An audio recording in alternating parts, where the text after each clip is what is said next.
अबल ओखी अबे आवाज आई बता अबल अला घोर बने अगले यार तू तो तामा धरती अजीतिए अबल ओखी अबे अबल अला घोर बने तो तामा मुछन जी सावल लहंदई मां हथे में दीहण दई पुट मां हथे में दीहण दई मुछन जी सावल लहंदई मां हथे में दीहण दई पुट मां हथे में दीहण दई मोड़ बधी दी दई मोकल अला घोर बने तो तामा धरती अजीतिए अबल ओखी अबेल अबल अला घोर बने तो तामा न ढेड़ो थी बिख खणी हिक हथ में पुट झंडो झली अला हिक हथ में पुट झंडो झली न ढेड़ो थी बिख खणी हिक हथ में पुट झंडो झली अला हिक हथ में पुट झंडो झली बे हथ में दी जैन सार रे फल अला घोर बने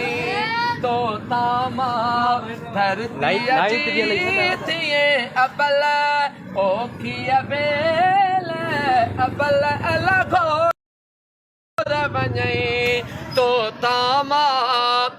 निसार मुछन जी सावल लहंदई मां हथे में दीहण दई पुट मां दई निसार अली मुछन जी सावल लहंदई मां हथे में दीहण दई पुट मां हथे में दीहण दई मोड़ बधी दी दई मोकल अला घोर बने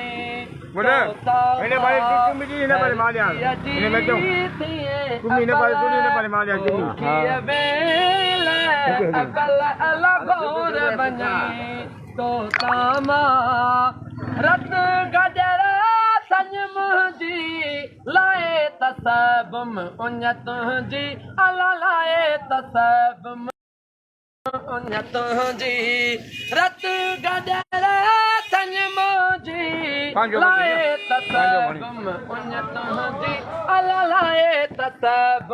उन तुंहिंजी बोए सजीअ में रत रेटल अला घोर वञे तो तामा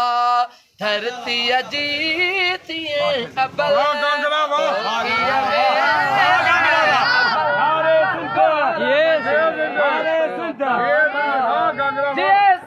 ये